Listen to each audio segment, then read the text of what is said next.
Ora, muito bom dia a todos. Apenas aqui para fazer uma pequena introdução, eu estou na Claranet desde 2009, aqui com o interregno de 2 anos pelo meio, mas a Claranet já desde 2004 que tem esta presença em Portugal. Estamos presentes em 11 países.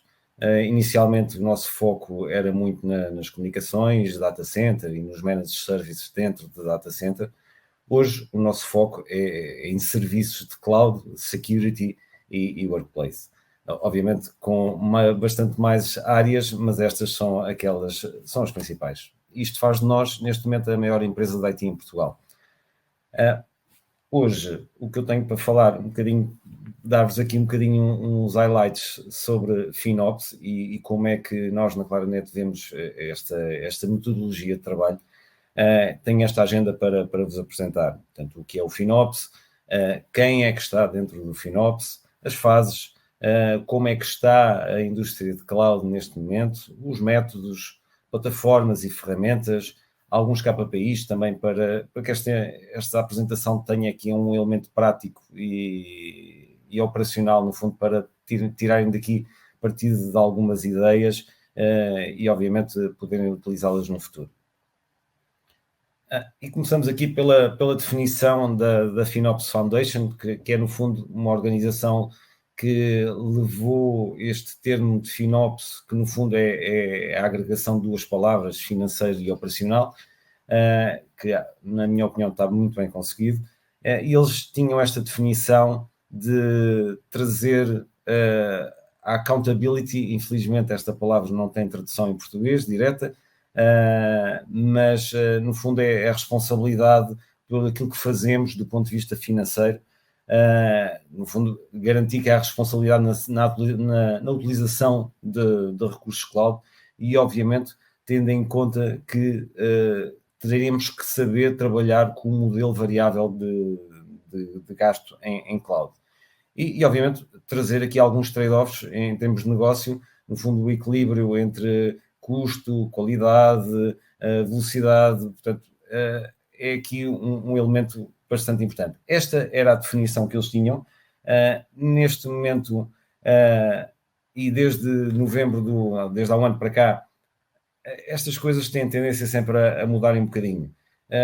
E aqui eu foco aqui um bocadinho o Cloud Financial Management Discipline, no fundo, é um bocadinho passar do accountability para uma disciplina. No fundo, é envolver as pessoas, até do ponto de vista cultural, perceber que a boa utilização dos recursos em cloud não só traz benefícios em termos de custos, ou seja, não esbanjar recursos financeiros em cloud, mas também até já há algum gaming à volta disto, de tentativa de otimizar ao máximo, sempre com vista, obviamente, tornando isto um desafio técnico e financeiro, com resultados financeiros.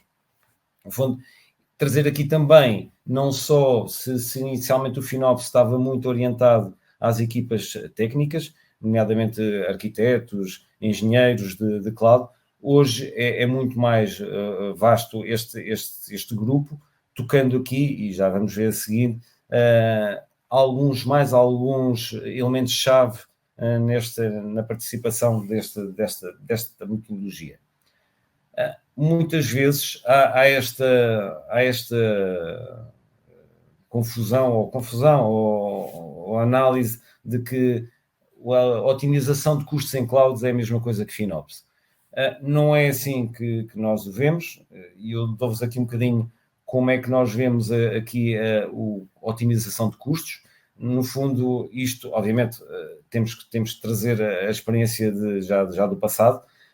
Normalmente era o IT guy, que perseguia, vamos pôr a coisa assim, as equipas de desenvolvimento para tagarem os recursos, colocarem as instâncias do tamanho correto, retirar recursos que não estão a ser utilizados. E, obviamente, isto dava origem a um report, normalmente com algumas 100 páginas, de ações que deveriam ter em conta nos próximos tempos. E a equipa de R&D pegava nesta informação e completamente desconectada do processo de otimização financeira. Ok, tinha aqui algumas medidas, mas que, provavelmente quando acabava de ter estas medidas, já outras tinham surgido e eles nem tinham conta, porque não eram chamados à responsabilidade para isso. O FinOps traz outra abordagem. Para já é uma abordagem de colaboração. É uma colaboração entre a engenharia, o financeiro, o desenvolvimento e o negócio. Portanto, todos sentem que fazem parte desta equipa e, como tal, todos têm a ganhar quando trabalham em conjunto. O FinOps não só traz também, obviamente, a componente principal, que é a otimização, mas também por si traz algum espírito de trabalho em equipa, se não existia já. Portanto, é mais uma forma e mais um motivo das equipas trabalharem. Obviamente que aqui existe o que não existia antigamente, a responsabilidade da utilização de recursos cloud. Antigamente os recursos eram lançados porque a nossa conta de cloud era praticamente um cartão de crédito e como tal, eu poderia lançar os recursos que queria sem me preocupar muito com isso. Hoje em dia as coisas já não são bem assim e, obviamente, existe esta responsabilidade para a utilização de recursos cloud. Todos nós sabemos de casos em que esta liberdade deu mau resultado e os consumos foram de tal ordem que algumas empresas viram o seu negócio, inclusive, posto em causa por causa disso. Centralização. Obviamente, há mais pessoas a colaborar, no entanto, existe, e é assim que o FinOps o FinOps Foundation vê esta metodologia, terá que existir sempre uma equipa central, exatamente como existe no processo de gestão de projeto, em que existe uma direção de projeto, aqui na área de FinOps também. Portanto, para garantir que a implementação de FinOps é bem feita, para garantir que estamos a utilizar os métodos mais recentes, para garantir que estamos a utilizar toda a informação disponível, esta centralização é feita por pessoas experientes, que também iremos ver seguidamente quem são estas pessoas, mas o que facilita é que, embora exista esta equipa centralizada, eles falam com todas as equipas e garantem que, principalmente, a equipa da R&D tenha sponsors de FinOps dentro das próprias equipas. O reporting, e aqui o reporting tem a tendência de ser um reporting mais dinâmico. Não lhe vou chamar vivo porque requer sempre alguma análise, mas idealmente a informação deve estar disponível, deve ser transparente e, na medida do possível, deve permitir uma atualização rápida. Hoje em dia existem muitas ferramentas, pelas quais também vamos passar, por algumas, mas sem dúvida, sem este tipo de informação, é impossível fazer FinOps a seguir. E é impossível depois de chegar a termos de poder ter elementos de decisão sobre que caminho tomar do ponto de vista tecnológico.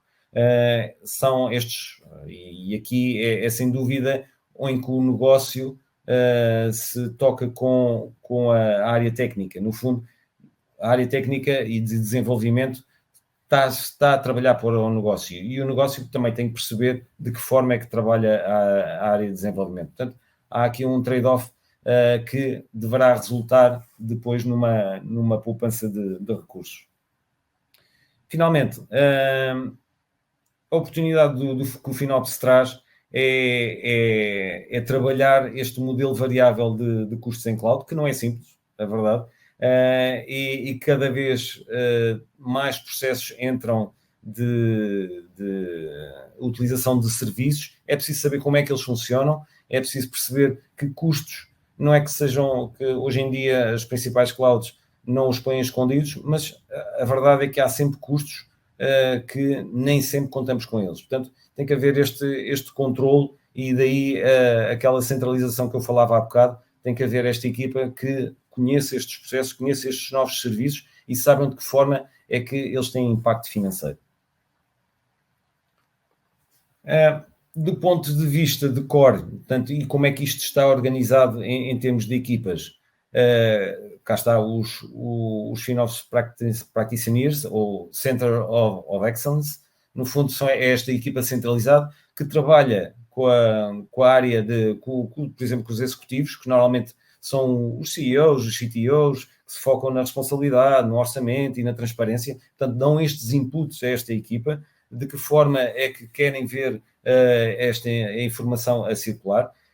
Temos também os Product Owners, idênticos aos executivos, mas aqui já com foco no projeto. Portanto, são eles responsáveis pelo desenvolvimento, implementação e gestão dos workloads. Estamos a falar dos COOs, dos Cloud Analysts, do diretor de otimização de cloud. Temos aqui já algumas pessoas que dão inputs importantes a esta equipa. A parte de Tech e Engineering, estes sem dúvida são pessoas-chave, porque aqui sim há uma troca de ideias com esta equipa centralizada no que se refere à utilização dos recursos e o que é que precisam de utilizar, e depois terem a resposta de perceber quais são as melhores formas de utilizar os recursos. Obviamente, são eles que fazem todas as alterações a nível da infraestrutura. Portanto, esta equipa centralizada não toca na infraestrutura. Portanto, ela apenas tem aqui um papel de advisor de como se deve, qual é o caminho que se deve tomar. E finalmente, outro ponto, no outro extremo, a parte financeira, que cada vez mais tem que ter este conhecimento técnico. Cada vez mais a área de procurement tem especialistas na área de cloud para compreender, não é que obviamente sejam técnicos, mas têm que compreender como é que os serviços, de que forma é que os serviços se cobram, portanto, como é que vão pagar estes serviços. E obviamente, havendo esta preocupação e havendo esta noção de que os recursos têm custo associado, eles precisam saber como é que eles trabalham e precisam de perceber como é que vão estabelecer orçamentos, como é que vão gerir os gastos, como é que vão fazer forecast. Portanto, isto requer uma visibilidade muito grande e, obviamente, uma comunicação muito, muito próxima com esta equipa centralizada. E, no limite, e baseado nos planeamentos que têm, não só financeiros, mas até a nível dos projetos que os Product Owners servem à equipa centralizada, podem estabelecer formas de negociação com os próprios providers de cloud. Portanto, e aqui tenho os três principais, já vos explico também porque é que são os três principais, mas sem dúvida que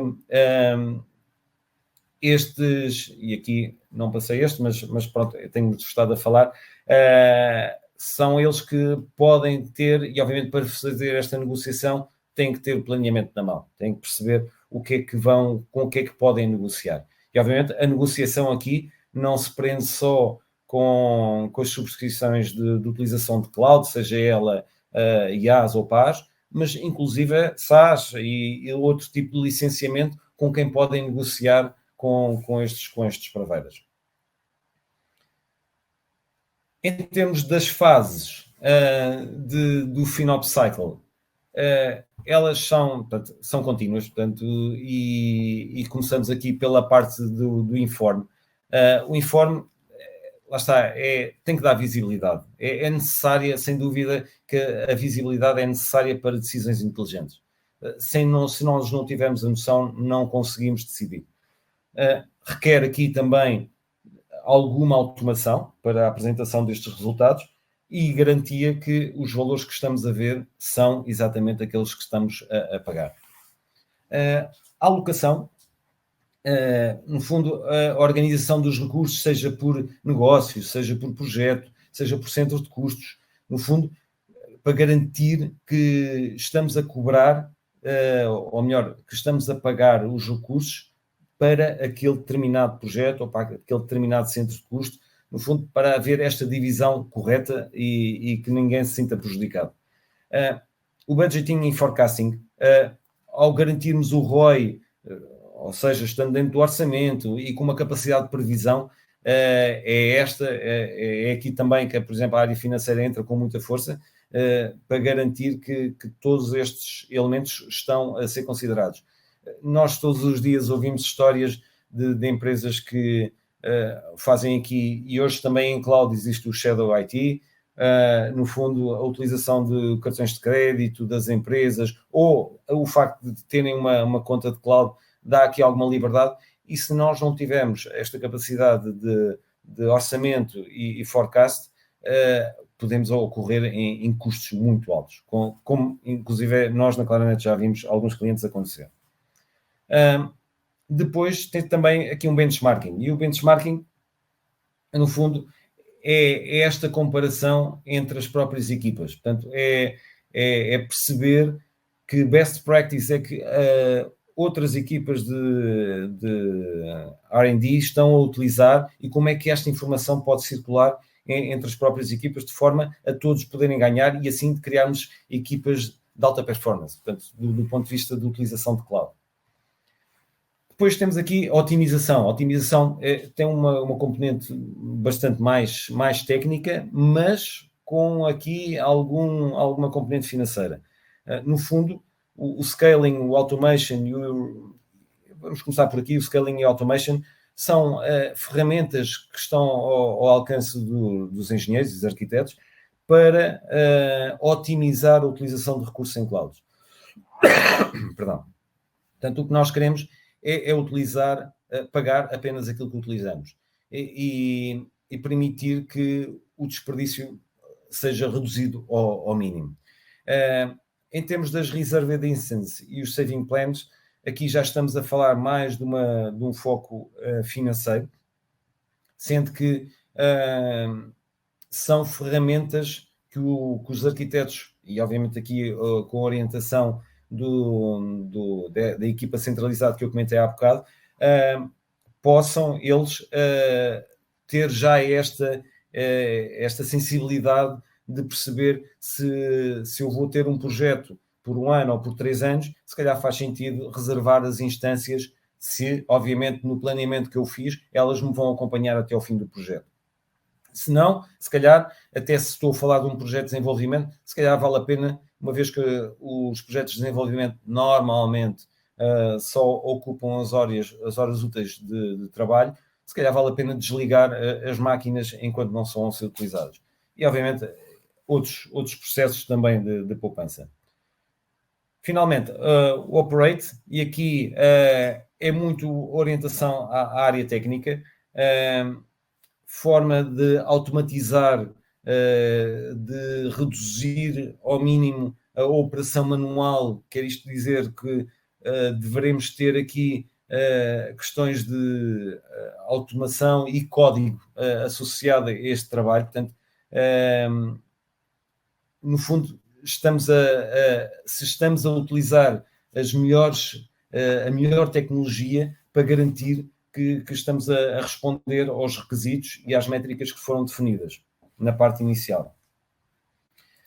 Obviamente, isto nem sempre é fácil, como devem imaginar. Isto, na teoria e no PowerPoint, é bonito, mas depois na prática torna-se complicado.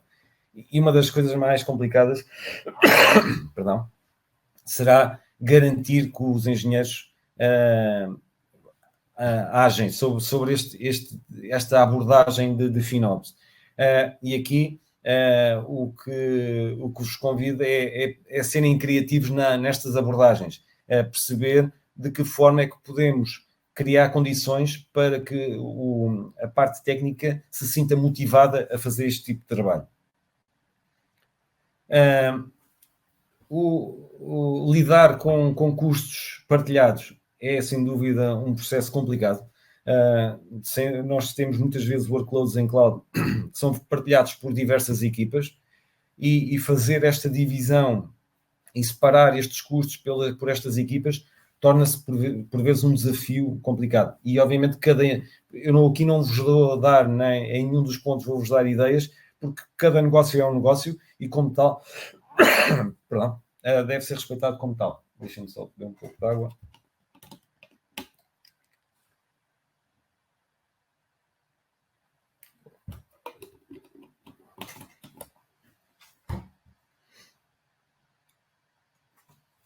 Accurate forecasting. Fazer forecasting em cloud é só por si um grande desafio.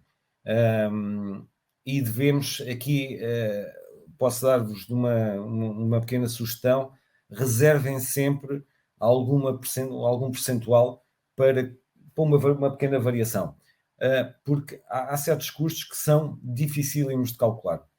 Eu dou-vos um exemplo. Escrita e leitura em disco é difícil de calcular. O data transfer é difícil de calcular. E como tal, devemos também considerar aquilo que temos em histórico e perceber, ok, com base nos dados que eu tenho histórico, quanto é que isto, qual é o percentual face à infraestrutura que eu tenho, qual é o percentual que nós devemos considerar. Portanto, e obviamente, com o passar do tempo, isto cada vez vai se tornando mais fino. E reduzir os custos, o desperdício. Aqui, muitas vezes, o que é que acontece? Ou é um disco que ficou órfão, ou é uma máquina que ninguém sabe já para que é que serve. Isto acontecia muito nos data centers em cloud. Normalmente, pelo menos no início, havia a tendência de haver as coisas muito mais controladas, porque os ambientes eram muito mais pequenos.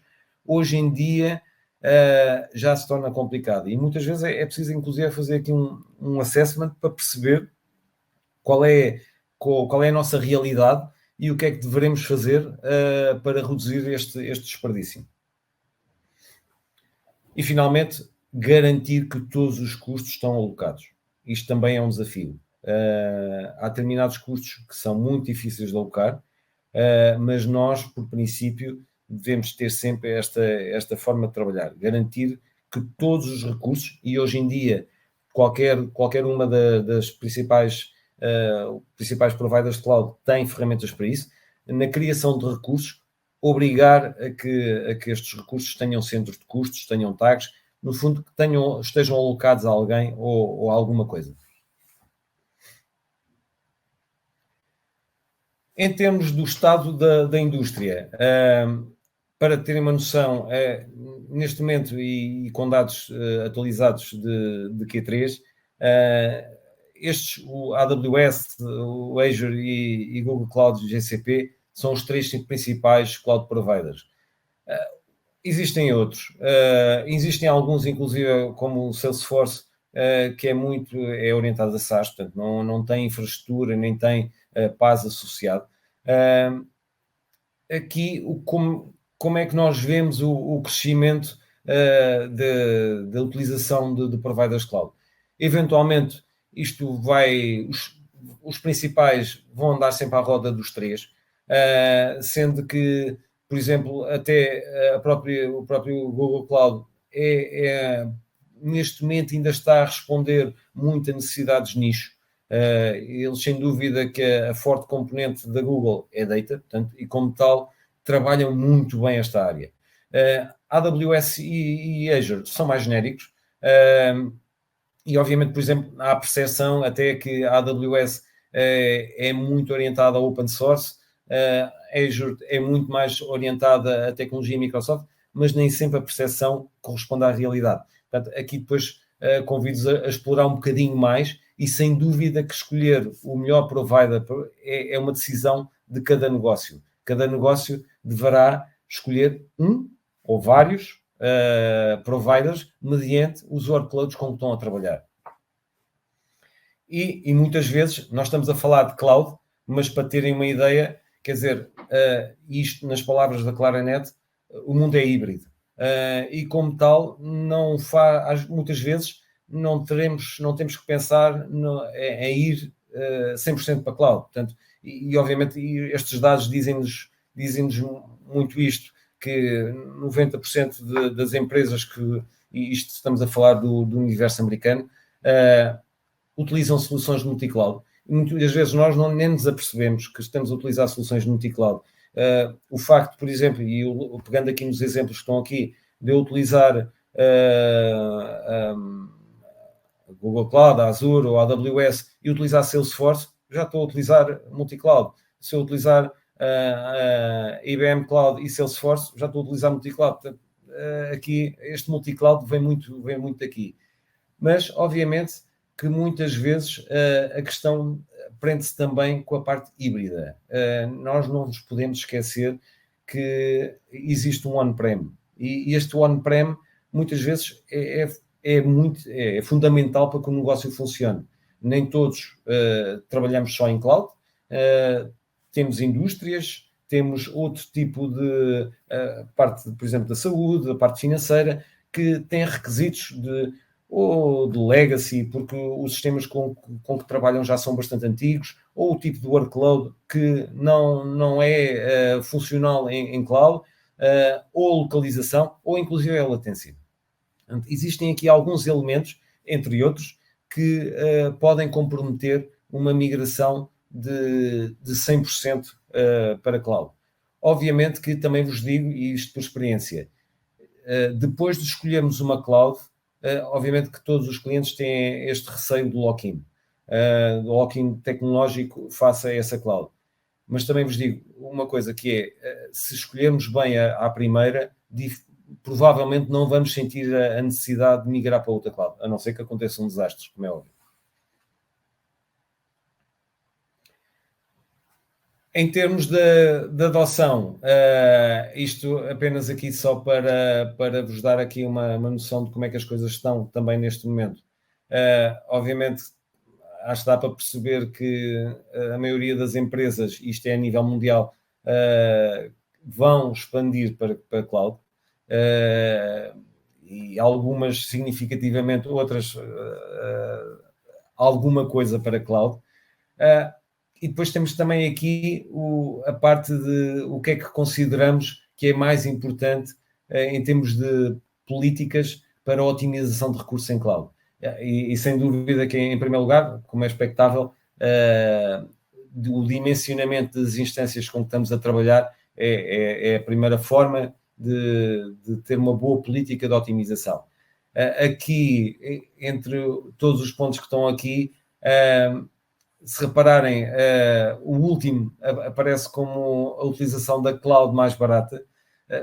Nem sempre o mais barato é o melhor para nós, portanto, como em tudo, mas o que me preocupa aqui é a quantidade, ainda o percentual de não haver sequer políticas aplicadas. E quando falo aqui em políticas, falo na boa utilização de cloud. O Cloud Well Architect, que pelo menos as 3 principais clouds têm documentação sobre como utilizar bem a cloud, a utilização de blueprints específicos para verticais, para garantir as best practices da utilização de cloud, e onde já todas estas metodologias de FinOps estão incorporadas. E, obviamente, as políticas de obrigar a quando criamos recursos cloud, eles já venham com determinadas características, como, por exemplo, o exemplo que eu dei há bocado, de estarem tagadas. Podem ser outros, podemos limitar, inclusive, a utilização, a utilização de determinadas instâncias ou determinadas regiões. Portanto, tudo isto são métodos de boa utilização de FinOps. E aqui, em termos dos pilares de onde está assente o FinOps, é pagar pelo que se utiliza. Portanto, é o primeiro ponto. É este o grande objetivo de FinOps. Ter o melhor preço para o produto certo, com o provider certo. E sempre estar a olhar para novas arquiteturas. E este ponto é fundamental. Existe muito o conceito de, quando estamos a utilizar cloud, haver um princípio de lift and shift, ou seja, de pegar nas máquinas onde elas estão e transferi-las para cloud. Normalmente não é a melhor abordagem, e por isso é que é tão importante a parte de assessment. Assessment em termos de cloud readiness e depois cloud migration. O readiness, só para vos dar aqui uma noção, analisa a maturidade da empresa em processos de cloud. E isto é fundamental. Obviamente que depois de um assessment, se for bem feito, podemos até ter a noção de qual será o nosso investimento em cloud. Obviamente, com estratégias de migração. Isto aqui existem várias. A mais conhecida é dos 6 R's, que nos permite dizer que tipo de migração, se é por transformação, se é por lift and shift, Se é retire, muitas vezes quando se fazem estes assessments, detectamos máquinas que já não têm funcionalidade ou não têm função definida, ou retain, garantir, ou manter as máquinas onde estão, ou inclusive é transformação aplicacional. E obviamente aqui já é um passo bastante grande. A seleção do vendor, perceber se existem alguns custos escondidos. Hoje em dia, nas principais já é difícil. A capacidade destes próprios vendors, o mix de serviços que têm de cloud e a oferta global que podem ter. E, sem dúvida, a localização e como é que o mercado as vê. Portanto, é estes os pontos que vos deixo aqui mais importantes. Os planos de subscrição, no fundo, se estamos a utilizar um bom modelo de utilização e de licenciamento, e aqui podemos até fazer um software access management para perceber se o licenciamento que estamos a utilizar faz sentido, o nível de acordo que temos faz sentido, né, no investimento de cloud que vamos fazer. Aqui, a nível da gestão do serviço, monitorização e transparência, é aqui que, no fundo, é aqui que garantimos uma boa base para depois podermos fazer um bom trabalho de FinOps. Garantir que temos as coisas organizadas e construídas em base de código. Temos DevOps incluído, eu não vou tocar aqui em DevOps, já por si é um mundo. Temos esta equipa central de Excellence envolvida nestes processos e, obviamente, os arquitetos. Depois, obviamente, o right sizing e o right costing, estas são os dois maiores métodos de redução de custos em cloud. Aqui já tocámos isto algumas vezes. O Hybrid Benefits Rights, no fundo, é a utilização de licenciamento que atualmente podem utilizar on-prem, se o podemos também utilizar em cloud. É bom perceber se realmente se podemos ou não utilizar, porque pode acarretar custos no futuro. E outro ponto importante que normalmente fica um bocadinho esquecido é a gestão de storage. E eu, quando falo aqui na gestão de storage, falo no tamanho, no tipo de storage e na função. Hoje em dia, cada vez mais existe uma política de abordagem de níveis de storage em cloud e obviamente, muito do storage que nós utilizamos em cloud, se calhar já pode estar em arquivo e não precisa estar hot à espera de pedidos, porque não vão acontecer. E, finalmente, o ponto que eu estava a falar há bocado das novas arquiteturas, é preciso haver inovação, é preciso haver... peço desculpa. É preciso haver aqui uma transformação aplicacional, a utilização de serviços nativos, para que, no fundo, é este o grande objetivo, é que nós tiremos partidos dos serviços cloud o mais possível e deixemos para trás aquilo que era o nosso legacy em termos, por exemplo, de infraestruturas em máquinas virtuais. Em termos de plataformas e ferramentas, ponho-nos aqui as três principais, mas obviamente há mais. Existem as third parties e obviamente aqui também toco naquela que a Claranet tem, que no fundo é um portal multi-cloud, faz inventamento de IaaS com utilização, portanto, se estão ligados ou se estão a ser utilizados ou não, de instância, de storage e redes, faz reporte de utilização por centro de custos, por subscrições, tem parte de FinOps e obviamente tem aqui uma parte também interessante de suporte, portanto, onde inclusive podemos abrir pedidos e incidentes através deste portal.